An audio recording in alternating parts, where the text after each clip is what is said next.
Zoom, so she'll just read her name. Moving on to Forum of Concerns. There are none.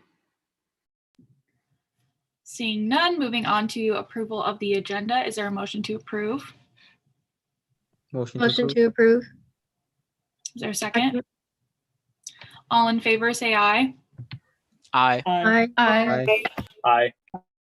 All opposed? All right, this agenda has been approved. Moving on to senators' reports. Yes, hello. So as I'm sure a lot of you guys are aware, we jumped cases today from, I believe it was previously 18 or 17 to like 78, and there's no quarantine housing available anymore. So a lot of students already, to me, like between that happening and now, we're like, Franco, like, please ask the Senate, like, what is up? What are we going to do? Like, is the university going to close? Like, are all the classes going to go online? A lot of people are worried. I haven't really like suggested one way or another that anything's going to happen because I don't even know myself. Just like there are a lot of people already freaked out. So yeah, and report. Any I've other- had, Oh, go ahead. I've had a couple of juniors reach out to me about concerns with the communication coming from the health center in general, just delayed results, and then as well as a couple of mix-ups. So someone got a call saying they were positive and had to quarantine, and then got an email saying they were negative. So just kind of some goofy stuff there. End report.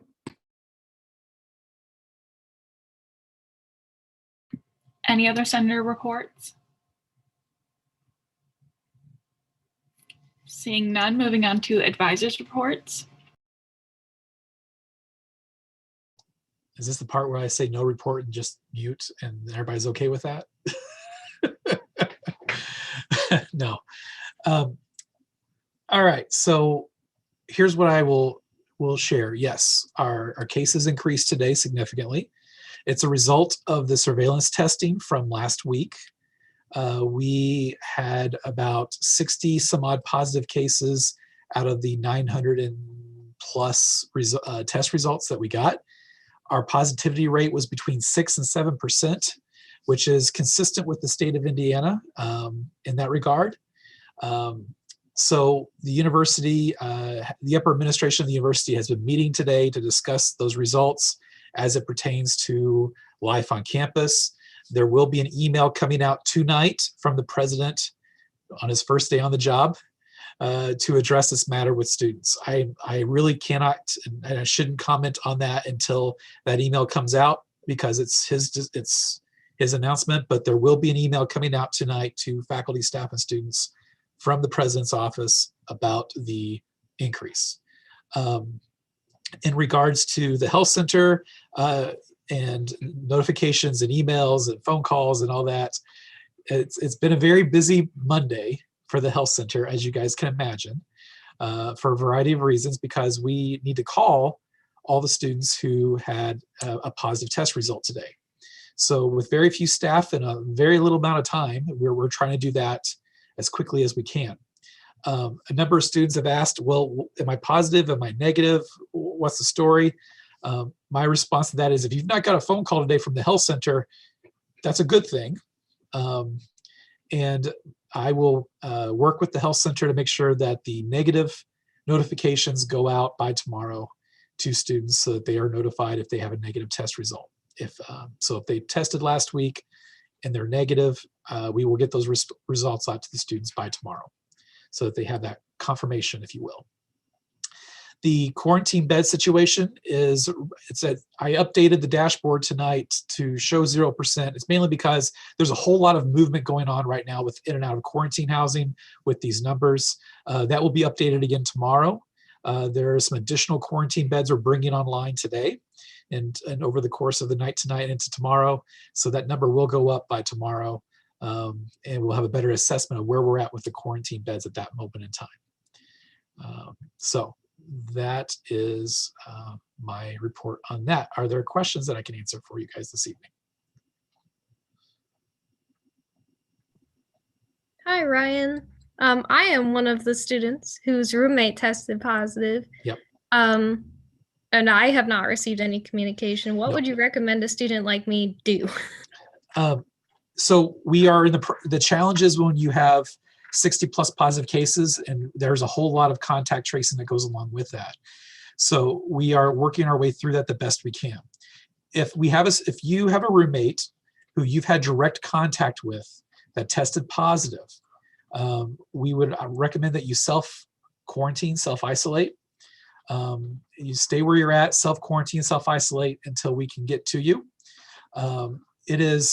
If your person that you were exposed to is positive but asymptomatic, which means they have no symptoms whatsoever, then it is okay for you to, if you're in a residential community, still go to the bathroom in that residence hall. It's okay. Just wear a mask, and you can still come to Founders and get food as a grab and go type of thing as well. Okay, so that is okay. You don't need to starve, and you don't need to, find an alternative bathroom location in your room. Please don't do that because that is not pleasant in that regard of things. So if your roommate is asymptomatic but tested positive, it is still okay for you as a direct contact to mask up, keep your distance from other people, self-quarantine in your space until we can get in communication with you about that. Thank you. I also expect that communication to go out within the next 24 hours as well. Thank as you. we kind of go through the contact tracing. Other questions?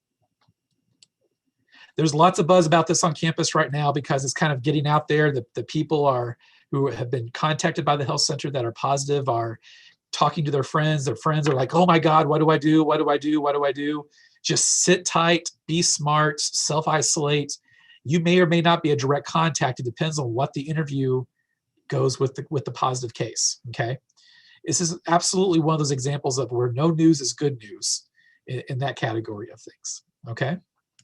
So that is all I have. If there are specific questions or things of that nature you want to ask individually, you can send me an email, but also the health center will get back to you and others that are contacting them as they work through the night on this stuff. So thank you. Thanks, Ryan. Moving on to officer reports, President Steinheiser.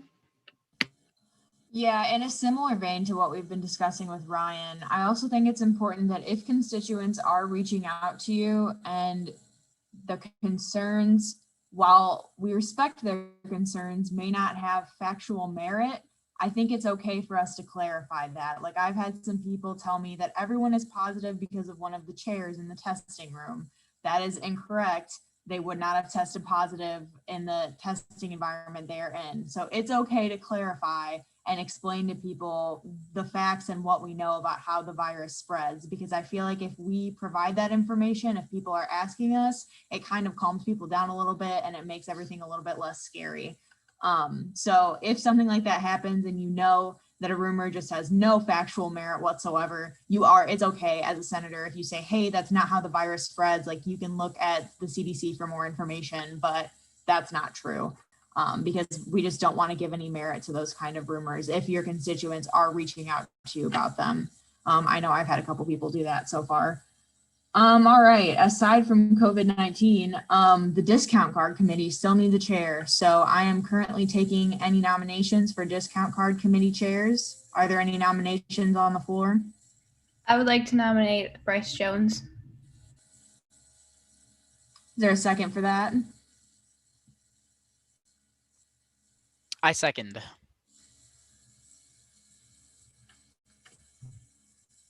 All right. Are there any other nominations on the floor?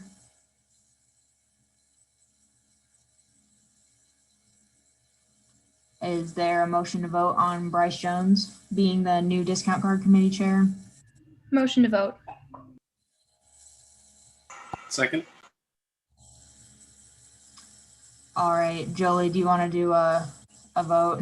Yep, I am launching the poll right now. So right now we are voting on Bryce being the new discount card chair. And then Chris, do you know how many voting members we have today?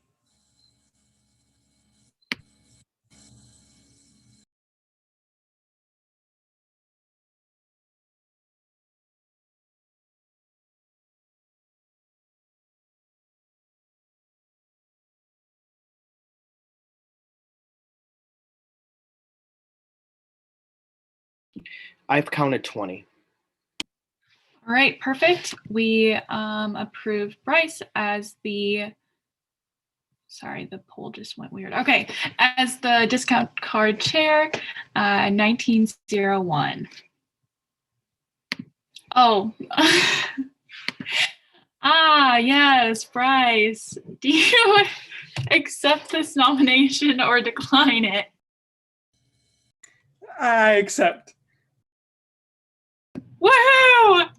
Thank you. All That's right. good.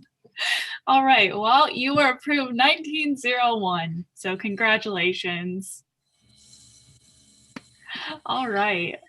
I'll reach out to you, Bryce, with more information about that. It's pretty well laid out in the bylaws. And then I think Craig, our former discount card committee chair, left a pretty good transition document for that. So I'll share that with you as well. Thanks for doing this.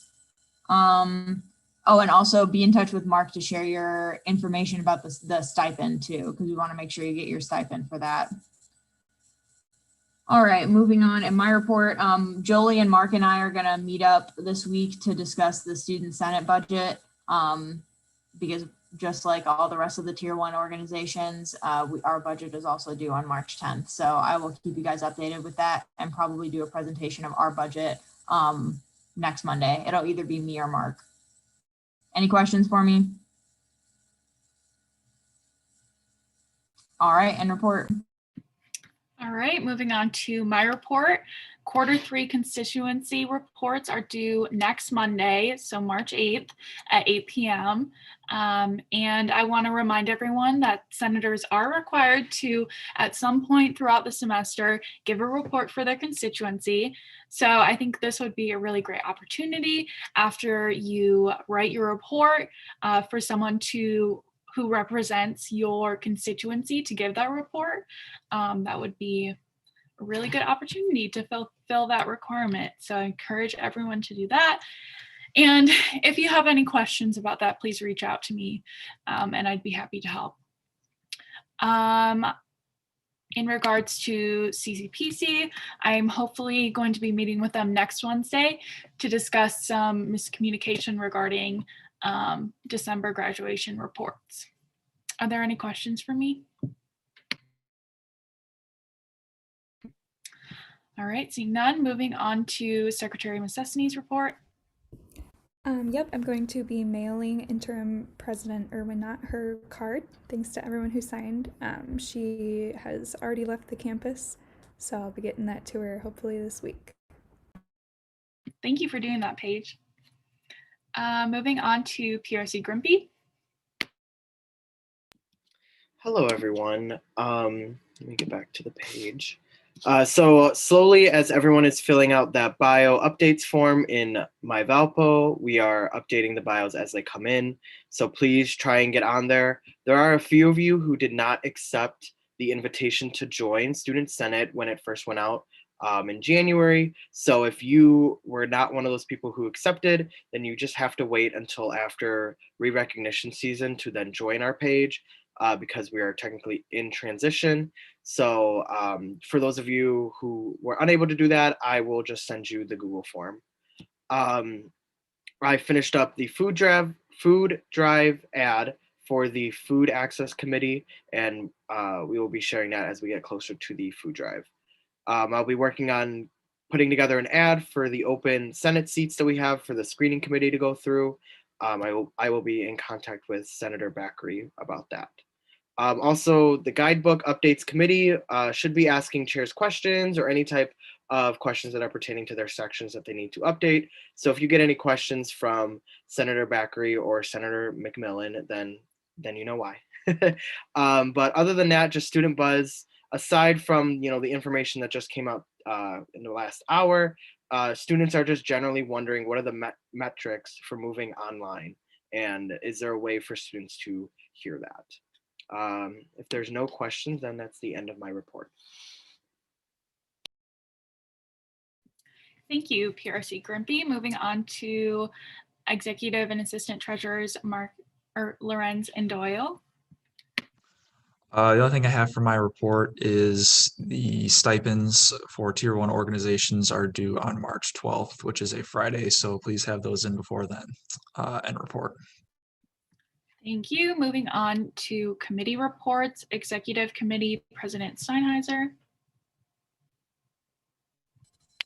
We actually had a really solid meeting today. Everybody who has brought forth legislation came to the meeting to discuss it. So remember, everyone is welcome to come to those meetings. And if you do want to present legislation, you have to bring it to the executive committee first. So thanks to all the senators who showed up today. End report. Thank you. Moving on to Finance Committee, Senator Parizo.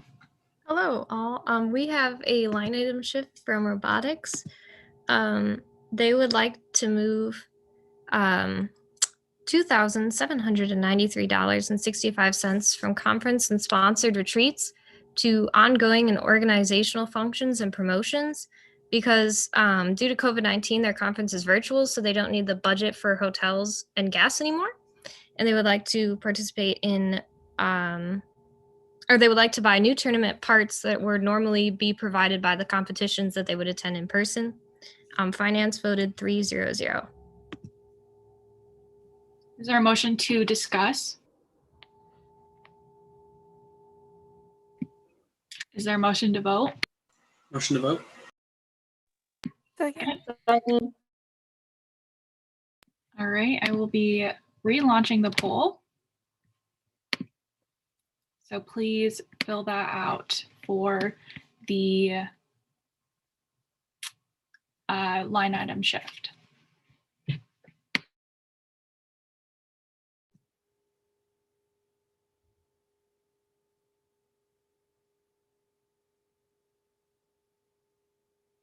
Waiting on one more person. There we go. This was approved 1901. And then just a reminder, Tier 3 budgets are due on March 3rd, and Tier 1 and Tier 2 budgets are due on the 10th. If any orgs reach out to you, please have them contact me. I've received all the orgs that have turned in their REREC forms, so I'll be able to compare that to my budgeting list. And just get ready for budgeting in the upcoming weeks. End report. Thank you, Senator Parizo. Moving on to the Administration Committee, Senator Chenoweth. Hello, everybody. So today is the big day. It is Re-Recognition Day. So we're going to have a lot to do today. We had 78 student organizations file for re-recognition, and Admin Committee approved 75 of those organizations for re-recognition in committee today. Admin also voted yesterday on the one tier change request that we received. It was from InterVarsity, a multicultural, multi-ethnic student-run worship group on campus. They were Tier 3 requesting to go to Tier 2. So the Admin Committee had an interview with their president, Dawson, where he gave a lot of information on where the extra funds would be going to if they received those from Senate. And they said that a lot of it would be used for buying equipment that they use for their Jubilee worship events that they host and other events that they host as well. Because currently they're having to borrow a lot of equipment from other universities' InterVarsity chapters, so they would like to get their own. Also, Bible study materials that they buy regularly, so that money would also be going to there. He also noted that InterVarsity is one of the fastest growing student organizations on campus, and they currently engage over 125 students.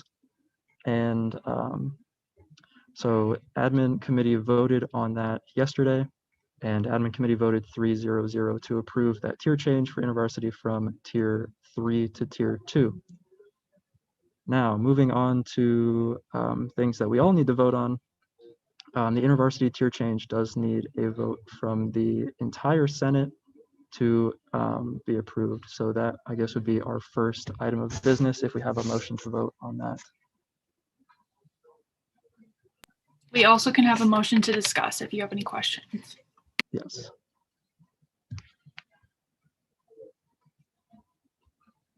there a motion to vote? Motion to vote. Second. All right, I'm relaunching the poll. So we are voting on approving the tier change for InterVarsity from tier 3 to tier 2. And yes, like Aiden said, the email from President Padilla did just come out. So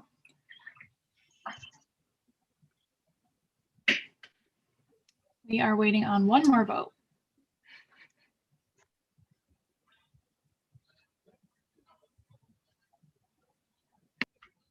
All right, the tier change was approved 20-0-0.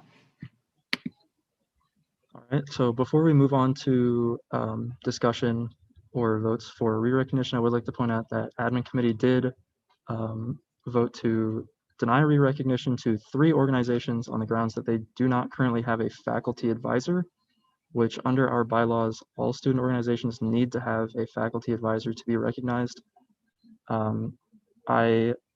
2 of those are because there was no faculty advisor listed in their re-recognition form, and I did reach out to all of the, I think there were 6 or 7 organizations that did not have one listed on the re-rec form this morning to try and get that straightened out, and I have not heard back from 2 of them, and one of them submitted on their form that they're actively looking to find another faculty advisor. So I am going to be contacting those organizations as soon as possible to try and help them with the process of finding another faculty advisor so that hopefully they can be re-recognized as soon as possible. But if you look at the Google Sheet that I linked in the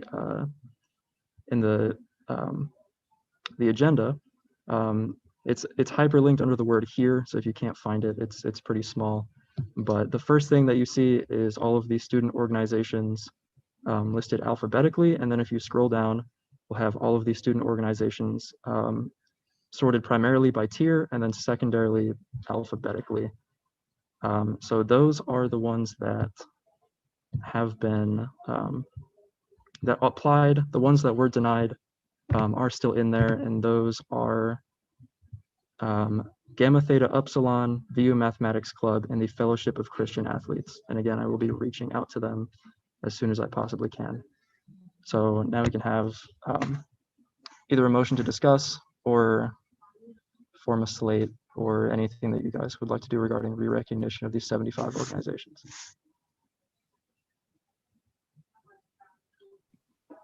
Yes, in order to vote, we need to motion to vote as a slate, and then we can motion to, we can continue that vote after we do that. Is there a motion to vote as a slate? Motion to vote as a slate. Second. Okay, I'm going to relaunch the poll. So right now you're voting to vote as a slate. I think that's how we do it. I'm not sure. We're just going to do it anyways.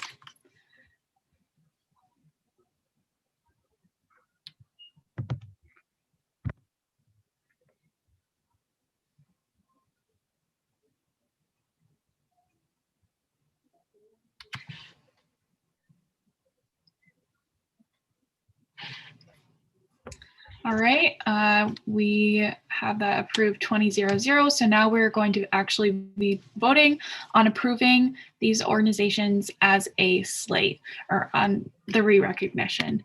So I'm going to relaunch this poll and you can go ahead and vote on that.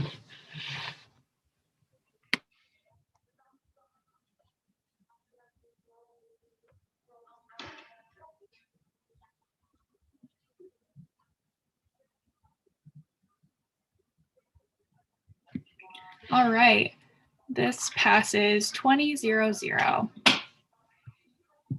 right, thank you, everybody. Another thing to just have on your radar, we do have 5 organizations right now that applied to form a new student organization. So in the coming next couple of weeks, the admin committee is going to be meeting with these organizations, voting on them, and then if any of them pass, we'll be bringing them to you guys to vote on so they can enter their unfunded semester. But aside from that, thank you all, and report. Thank you, Senator Chenoweth. Moving on to the Committee on Media, Senator Behrens. Hi, my report is pretty short tonight. Applications for the executive media positions are out and they are all due March 10th. And end report. Thank you. Moving on to the screening committee, Senator Bakri. My report is also fairly short today. I just wanted to let you all know that the email and the Google form to apply for open Senate seats should be going out sometime this week. And hopefully within the next week or so, I'll have more information to share with you guys and report. Thank you, Senator Bakri. Moving on to the Committee on Residents, Senator Burns.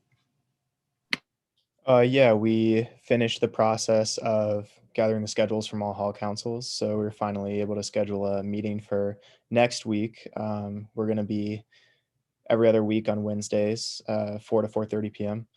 And then the other thing I had on my report was already acknowledged by Ryan, which I appreciate, but there's been some concern coming in tonight regarding the people who have been placed in quarantine, especially considering that there have been people who are quarantining in residences with people who are not sick or exposed. I've heard of complaints that people are directly next door on both sides to people who have tested positive and their roommates are still in the room with them. And I know that's probably just a matter of waiting for the health center to contact trace and stuff like that, or to get more space. But that's kind of a concern that falls under residents because people have been worried that they're directly next to a bunch of people who are sick and aren't in quarantine housing. So, end report. Thank you, Senator Burns. Moving on to dining services, Senator Robinson.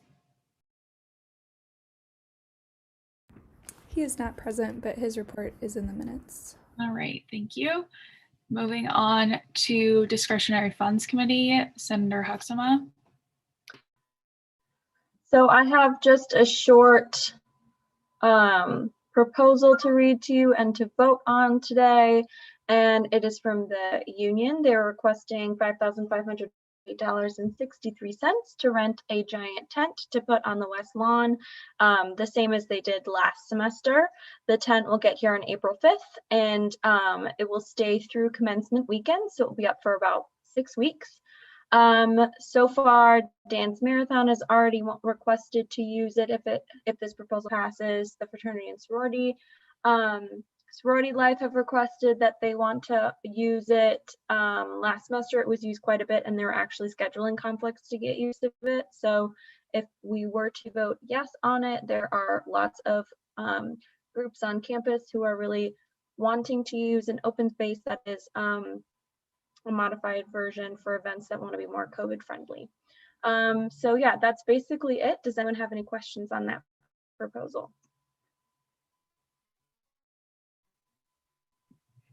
Is there a motion to vote? Motion to vote. Second. All right, we are now voting on approving the DFC grant for the tent on the West Lawn. And are we also voting on the union? Yes. The proposal was by the union. Oh, by the union. Okay, cool. Yeah, so it's the same thing. Okay, yes, thank you. I was just confused. This was approved 20-0-0.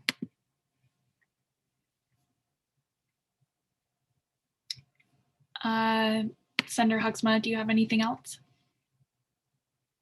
All right, moving on to Presidential Report Committee. Senator Missessini or Secretary Missessini. No report. Moving on to Reapportionment Committee, PRC Griffey.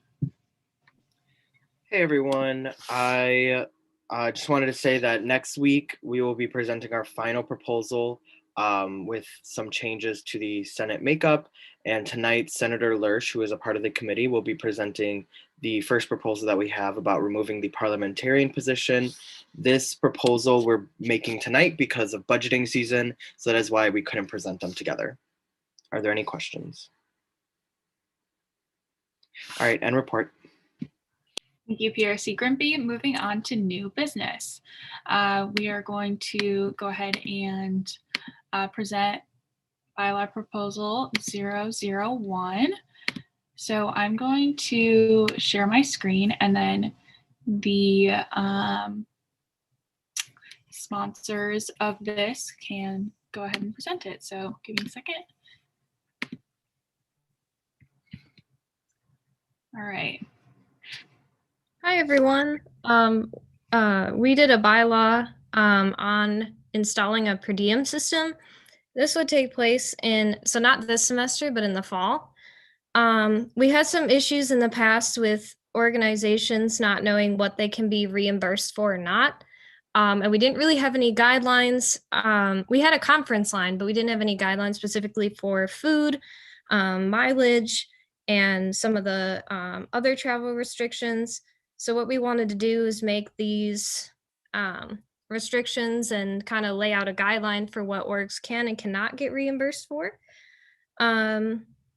We're based it off of, as far as like what they'll be reimbursed for like food and mileage, we based it off of what student athletes get when they go to any sort of conference or sporting events. So that's where we're getting our numbers from.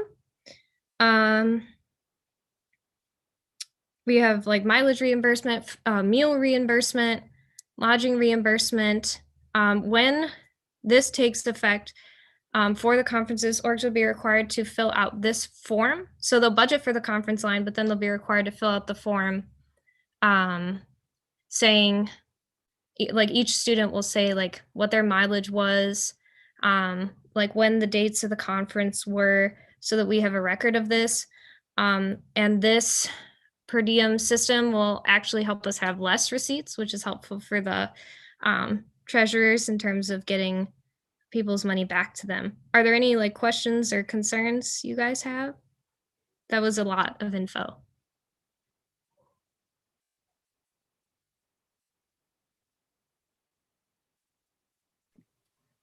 All right, thank you, Senator Parizo. You guys are going to have the opportunity to look at all of these bylaw proposals over the course of the week, and then we will move them to old business, and at our next meeting, we'll vote on them. So now moving on to bylaw proposal 002. This is in conjunction with the, oops, apologize. The constitutional amendment. So let's see. Who would like to present for this bylaw proposal? I'll go ahead. So for this one, we're proposing to remove the parliamentarian position and kind of condense the parliamentarian position into the executive secretary position. Our reasoning behind this is because the parliamentarian position is rarely ever filled, and oftentimes we fill it with students who may not be super familiar with Robert's rules or the existing bylaws, and the executive secretaries already has to be very familiar with these rules, and so we feel that they align so much and it's just a little repetitive. So we feel that it would be best to just consolidate the positions.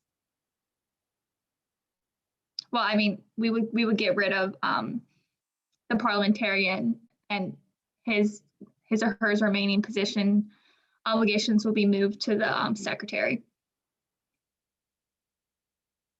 Are there any questions? All right, thank you very much. Moving on. Wait, can I move it to old business?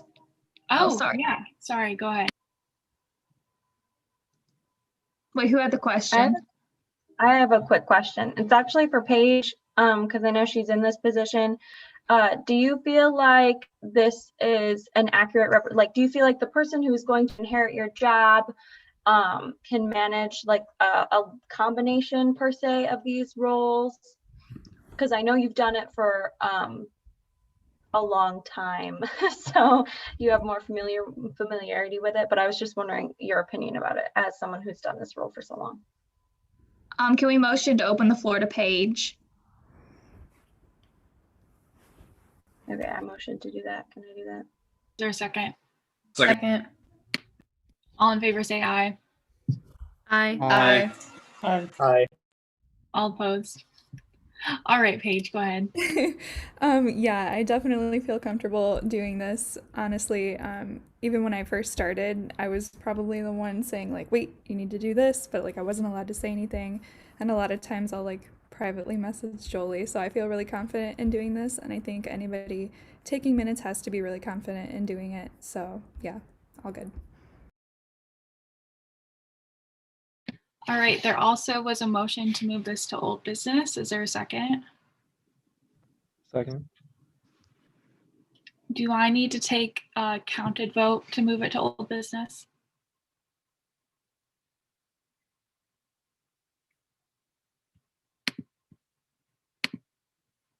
All right, we're going to go ahead and vote on moving the bylaw proposal 002 to old business.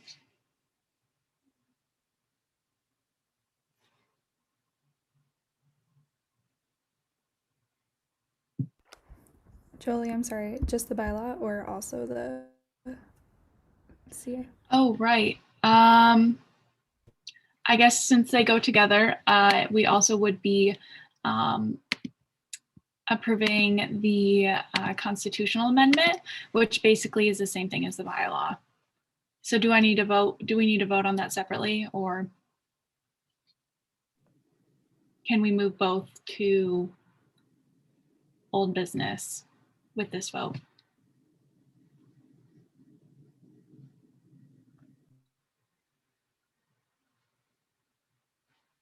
If you're putting something in the chat, I can't see it while my screen. I said it's up to you. You're the chair. Okay, then I'm just gonna say that they both got moved and then we'll vote on them separately in old business.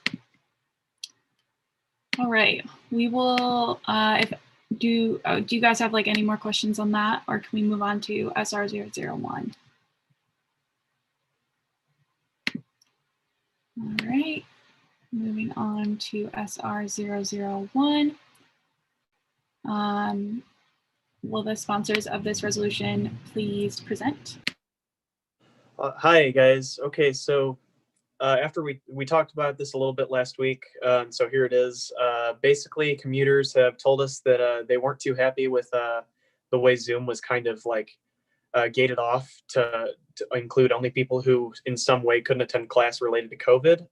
And so like last week or end of the week before, when there was this big winter storm, there was a lot of trouble with getting onto campus. Some people didn't feel safe driving in those conditions. So we decided that it would be in everybody's best interest if we tried to have, since Zoom has kind of been demonstrated to be a very effective tool for on Zoom, and online classes in general have been very effective in trying to mitigate the like effects of things like this.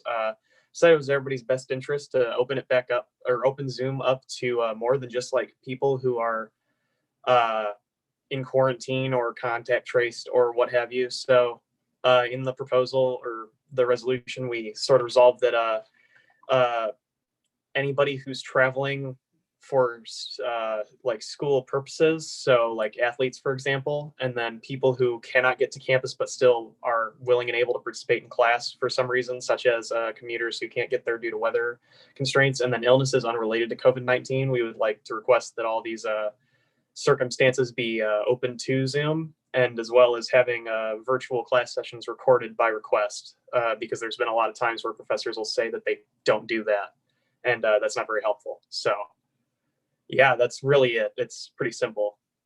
So end report. I don't know if I say that here. Sorry. No, you're good. Are there any questions? Yeah, I have a quick inquiry. Go ahead. So is it the case that we are like demanding that professors always have Zoom, like a Zoom option open, or is it that like they must comply per the request of one or more students to have like offer the Zoom? Or I guess just like in sort of logistically, what are we asking of professors here? I think it's good to be clear. Well, at the moment, we already have Zoom is like a requirement for anybody who can't get on to, if it's an on-campus. Now, granted, with what's going on with positive cases on the rise, I mean, we don't know what the future is going to hold. So if we assume for a moment that after whatever thing happens, which we don't want to get real hypothetical, but we assume that the status quo that this was written under remains at some point in the future, there would already be a Zoom option for COVID related troubles. So we would like that not just be gate kept, I guess, to that point. In the future, when there is no COVID, I know far future, it's hard to imagine, I'm sure that this could be adapted, something could be adapted for that. But this is more right now. We've already got Zoom as an option, and I think it should be an option for more people. Sorry, not just me, sorry. You're good. Thank you. I forgot that we can't ask questions when you guys are just presenting the resolution for the first time. So that is my fault. So any other questions you guys have, we can talk about when we vote on it next week. So just take a look at that resolution over this upcoming week. We now are moving on to SR 002. Would someone like to present that? I'll be presenting this one also. So for this one, we're requesting that Data VU adds a section so that everyone has the option to put in their pronouns on their My Profile section.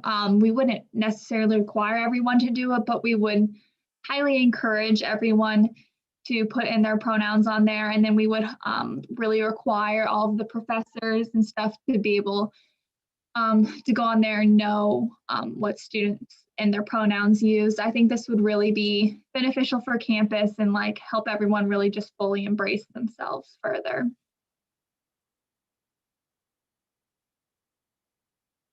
That's the end of my report. All right, thank you very much. So go ahead and over this next week, take a look at both SRs and bylaw proposals. And right now we're going to move to old business. And we're going to actually vote on bylaw proposal 002 and the constitutional amendment 001. So are there any questions about bylaw proposal 002? Is there a motion to discuss?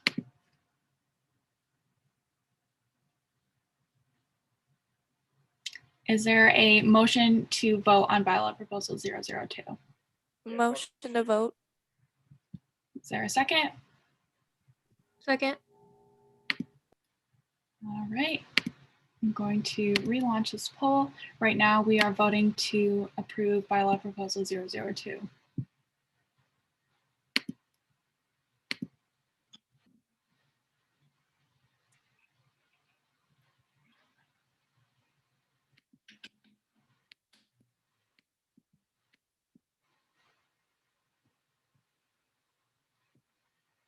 Just need one more person.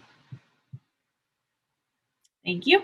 This is approved 20-0-0, and because I forgot to say that we could vote on them as a slate, we now get to vote on the constitutional amendment, which is essentially the same thing. Is there a motion to discuss or a motion to vote? Motion to vote. Is there a second? Second. All right. This is the vote to approve constitutional amendment 001.